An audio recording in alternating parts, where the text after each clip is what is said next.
professional learning in the Northern Kentucky region. I love my position. My favorite part is just working with teachers to best meet whatever they need, as well as principals. I'm going to keep moving forward just because we lost a little bit of time, and I want to make sure we get through a lot of it. All right, so our learning goals today is we're going to be learning how backwards design provides instructional clarity to improve Tier 1 instruction. And we'll do that by identifying some key benefits to backwards design. We'll also explain how it brings some clarity to your instruction, and then just some basic implementation strategies and tips. Here's some learner agreements. I'm going to kind of push through that, but just I want you to know that feel free to speak up and ask any questions. Christy will probably help me out with any of that if it's coming up on the chat. She can also, Christy, feel free to interject and say some people ask some questions. I would appreciate that because I can't always keep up with all my screens. So that would be I'd be very grateful for you to do that. But just if you have to take care of anything, feel free. But I do want you to be present with your screen on, especially if you want to ask a question. All right, so we'll go ahead and skip our welcoming activity since we lost some time, and we'll just go straight into content. So when we're talking about backwards mapping has a few different names, okay? Some people call it backwards design. Some people call it universal mapping by design, but it has a few different idea or names to it, but the whole premise is that you are beginning with the end in mind. So it is a planning approach that starts with focusing on your objectives and your assessments before you start diving into activities. Now, this is a good graphic that best explains, I guess, how the backwards design or backwards mapping, called the same thing, approach is set up. You start with learning outcomes. And when I'm talking about learning outcomes, that usually means you start with your standards, then you move into your learning intentions and success criteria. And from that is your assessment. Finally, it's your activities. So it's being very targeted at working backwards with having your expectation be the standard. No longer are we creating our instruction first and then going from our instruction to developing our assessments after. KDE actually has a really nice graphic that also flows through this process. I use this a lot in my trainings talking about backwards mapping. This is a graphic that they use for formative assessments, and you can see that it's a powerful structure that they use where they talk about first breaking down the standard or determining where am I going, which is that first objective of your learning, your backwards mapping design. Then you start getting into that question of, well, where am I now, which means assessment development, and then where to next. This is, like I said, one of my favorite graphics. I've used it for most of my trainings now. I have added the link to the KDE model curriculum framework that's there. I'm not going to dive super in depth on this particular graphic and everything that's encompassed in this, but I wanted you to see that KDE follows that backwards mapping. They just might call it something different under the formative assessment process. Okay, so as we look at backwards mapping and we look at traditional designs of lesson, I really wanted you to see the approach of how the lesson plans are tackled. So when we look at our traditional design, this is where you start coming up first with your topic or what you want to be covered. Okay, so this would be where people say, well, I really would like to have a focus on animals, and then we can throw in science and do all these things. They come in with the idea of discussing animals. Then they start coming up with, oh, it would be really great if we would like to do this for our science topic, and then we could have them going outside and making sure that we're looking through animals with microscopes, or we're looking through with lenses. We are reading about books that have to do with animals. And then finally, they make an assessment based upon their ideas of this topic. Well, what backwards design does is it pushes to help a level playing field of what is expected from the state standards. So as you look at backwards design, you will see stage 1 is that you identify first your learning goals. Okay, so how do you get your learning goals? Well, teachers are aware of their standards. So just like when we were going back to that KDE model, you're starting with everybody has a level playing field of kindergarten standards are our number one priority. So instead of asking the question of, oh, we really would like to have a topic on animals, now they're saying, okay, what is standard number one in my literature session? All right. After this, what kind of learning intentions can I create? What kind of success criteria can I create? And then it goes straight into what is your assessment from that? Okay. Finally, that's when you come up with your actual instruction. So it basically turns it on its head of what a traditional design of learning or lesson planning is. It flips it around to make a level playing field of the standards are your first priority, not what you would like to teach first. So there are some pitfalls when we think about that traditional lesson planning problems. Okay, I'm not going to read all these to you because you will have access to my slides already. But there are some notable ones that I would like for you to look through right now and really just reflect upon when you're thinking about that traditional lesson plan design and you're thinking about that approach. Which one of these is really resonating with you? And feel free to put that in the chat. When you're thinking about that traditional lesson plan design, which of these is resonating with you that, oh, this is actually causing me more problems that I have to go and fix as I'm going through here? And feel free to drop that in the chat. I'm going to keep going as you are discussing or talking. Christy, feel free to pop in if you want with anything they're saying. So some of those design problems, one, I'll tell you for me, that really hit home for me was the loss of instructional time. Okay, so we think about when we're we already have a lot of days in school, and we're thinking about how, we already lose time with snow days and things like that. If there is any chance to cut out any instructional time that's missing, this approach does not lend to that.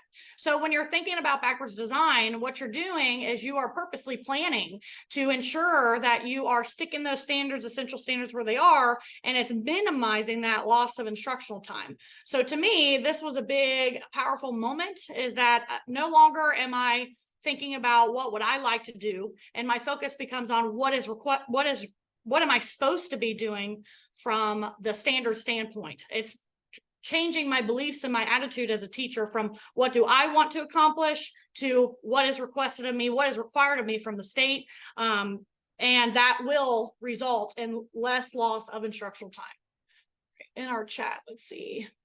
Any resonate with you? People wanted to share? Let's see. Less clarity on standards. Yeah, less clarity on standards. And we'll get to that, because that is another big one. Okay, so let's see what time we have. I think we might have enough time for this. So just as we had gone through the loss, or why the traditional lesson planning method has problems with clarity, just like you guys had mentioned, as well as loss of instructional time, we have some benefits of how the backwards design model and mapping truly does provide a better alternative to tackling tier 1 instruction.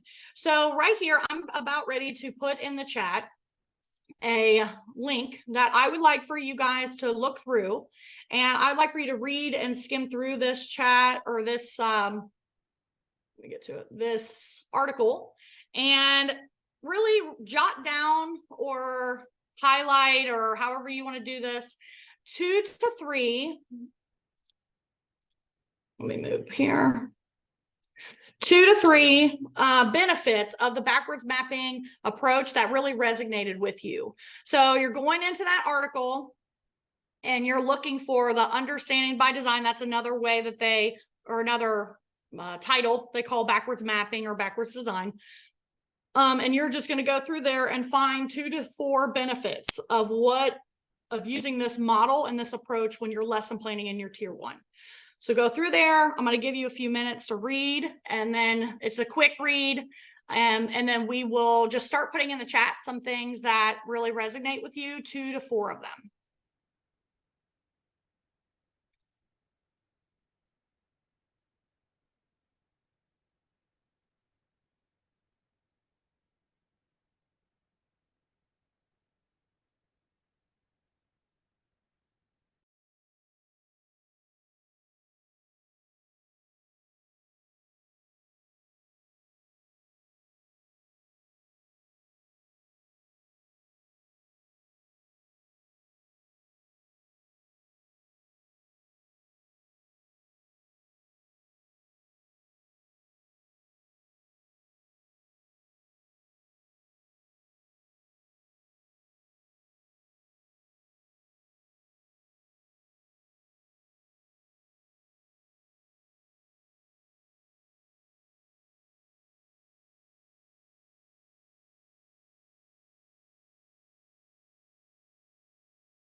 Love what I'm seeing in the chat so far. Lots of things of purpose. I'm seeing some stuff about making sure that it's more accurate. Great. We'll move on in about 1 more minute so people can finish reading and get their thoughts in.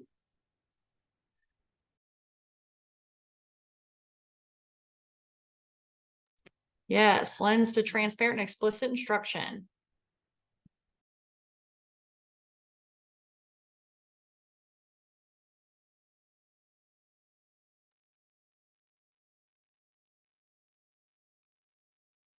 Purpose, intentional. I'm seeing a theme here of what's resonating. Yes.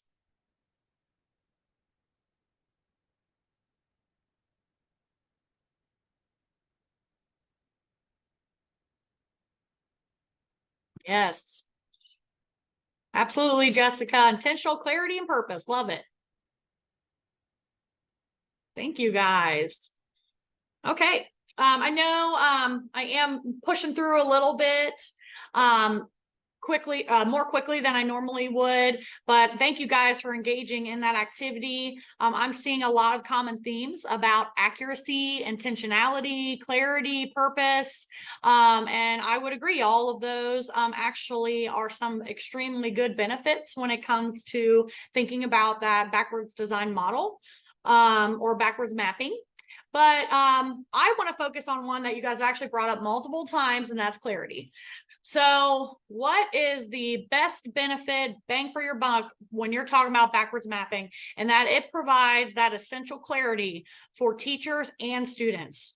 If teachers and students are able, or we'll start with teachers, if teachers are able to focus solely on what are their learning goals through the standards, learning intention, success criteria, it really takes out a lot of the other components of things they would like to do, and they can add that on the end. Now, why is clarity so important? Okay, I'm sure lots of you are familiar with John Hattie and his effect sizes. I'll do a brief, quick overview for the people that may not have. But John Hattie, he basically takes analysis of other analysis of studies, and he compiles them to come up with student growth. Okay, his main focus is to take all these studies from around the world. These studies may include but are not limited to educational. So he might have psychology studies, parenting studies, lots of different studies, but all of them have to do with student growth and development. What John Hattie's aim is that what you're looking for is 0.4 or higher. That is your desire. He calls it the zone of desired effects. This indicates that you will have 1 year's growth or more if you are doing any of the strategies that are in this blue section that is 0.4 or higher. Now, these green sections, they have an effect. They're just not as big of a bang for your buck as 0.4. So our goal as leaders is to try to get our teachers to try to get into strategies that have to do with this 0.4 or higher section of clarity. And teacher clarity, when you look down at John Hattie's research and all of the compiled analysis that he took, it has a very high impact. Okay, it is a 0.75. That is almost equivalent to 2 years growth. Okay, they are getting more than a year's growth if teachers are clear on what the expectations are. So if we just read through our article that backwards design provides clarity, it's intentional, it's purposeful, it makes sense that if we take on this approach for our lesson planning and we focus with having the end in mind, we're going to have more teacher clarity, which was shown through the article, which we've talked about of earlier sections of the slides. This teacher clarity now is going to accelerate student growth within our building, because the more clear the teacher is, they will be able to be more clear for our students. So what is the biggest bang for your buck when it comes to backwards design? It is clarity, right? So how do I take this? Okay, we got about 6 minutes. So, oh, and I'll just talk about that really quick. I have listed his 252 influences on here, so you can go to that website and see what they are. If you'd like to know further about it, that's down here. But from here, where we have our clarity and we see the benefit of teacher clarity being so high on that desired outcome, and we know backwards mapping is a key factor in how we can be more clear if we are starting with that end in mind. What are some first steps for implementing backwards mapping? So how do we start shifting gears to get teachers to do this? Now, with that being said, these are some basic tips just for the time allotted. And we can, if you guys have some other tips, if anybody within this chat has started this approach, feel free to drop them in. But these are some just basic tips that I have come up with that are a great way, first stepping stones to get you into that backwards design approach to lesson planning. Okay, so tip 1, take it slow. So when I say take it slow, I mean, don't overwhelm teachers with basically altering their entire approach to lesson planning all in one sitting. So yes, start explaining what backwards mapping is, and it's beginning with the end in mind, but take it into sections, right? So first, start teaching them how to look at standards. Make sure they really understand about what does it mean to deconstruct a standard. How do you go through a standard, find those verbs, figure out which standards are essential.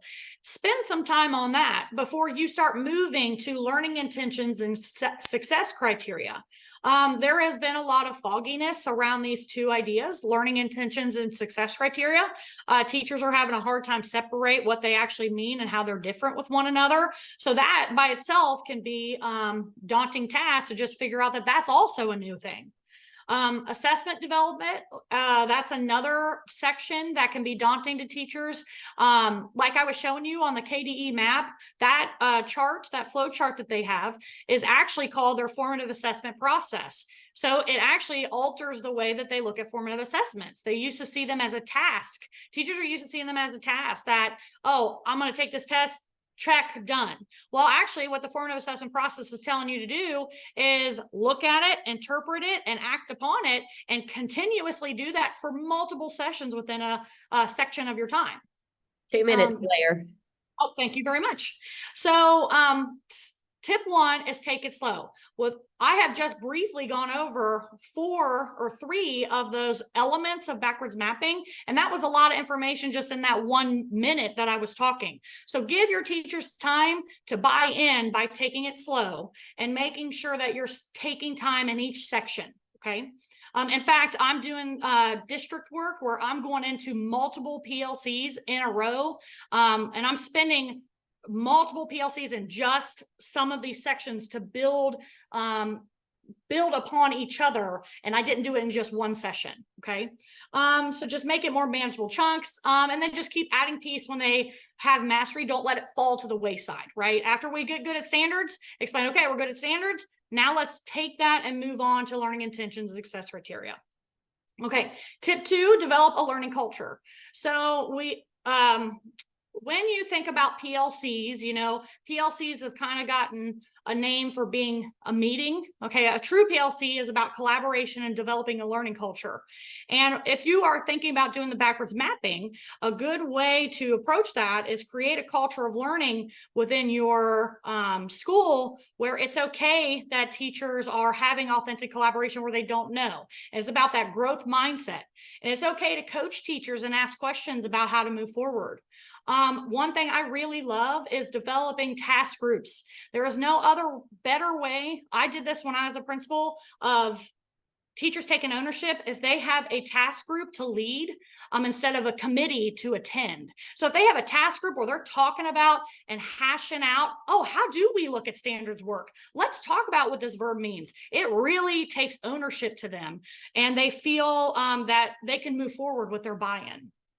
And tip 3, ensure that lesson planning and clarity of instruction are viewed as priorities. Model this all the time. Yeah, that was my timer, so I have 5 extra minutes from what Keith said. So ensure that lesson planning and clarity of instruction are viewed as priorities. So if you are modeling all the time through every interaction you have, all the conversations, what you guys do day in and day out, that instruction and your approach to instruction is a priority, teachers are going to see, oh, this is something I really do need to buy in. I need to spend time asking questions about standards because he's always talking about standards. She's always talking about standards. So get into that mindset where it's just part of your culture. This is what, it's a priority to me. It'll be a priority to you. Okay, those are some quick tips. I would love to hear from you. We have, this is the last slide, but I'll share this really quick. So Understanding by Design is a great book. Take a picture of that. If you need or want to dive deeper into backwards mapping, backwards design, Understanding by Design is a great book by Grant Wiggins to get you into that. If you want to know more, read that, or definitely reach out to me. But what I would like for you to do is let's share out if anybody has started this work and what are some tips or tools that you could do to maybe make that shift. If not, we can also share out maybe a change you'd like to make today to start implementing it. So one of those questions, share out something, maybe an easy thing you could alter. The slide deck is linked. Yeah. Alter that, or is there something you've done to implement? So one or the other, just share out really quick while we have our last few minutes in the chat. I'd love to hear from you guys.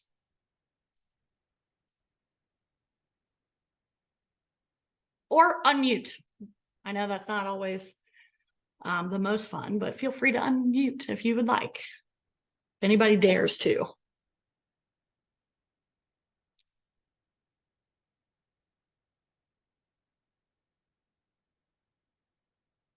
How much more time do we have, Christy? Trying to make sure. Thank you, Wendy. Yes, go slow. 2 to 3 more minutes. Thank you. We've been planning and creating assessments across the district. Nice. Okay, so it's not just modeling it within your school, it's across the district. That's amazing. Thank you, Kathy, for sharing.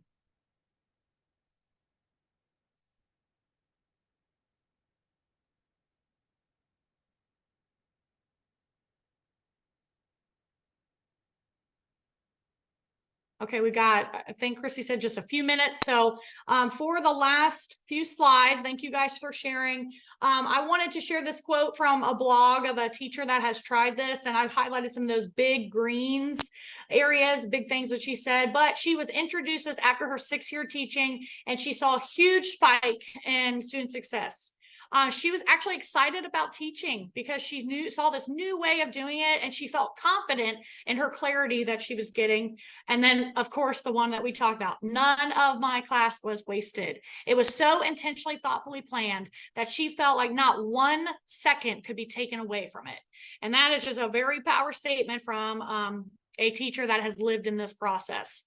And then I just have my feedback form. Thank you guys so much for participating. I had a great time learning with you. If there's anything you need at all, I actually have more backwards mapping that's way more in depth with this at our co-op. Please reach out to my email at any time if you need any support or help. Thank you guys so much again. Thank you, Blair. Appreciate you sharing with us today. Yeah, thank you, Christy, for being the host. Couldn't have done it without you. Have a great day. You too.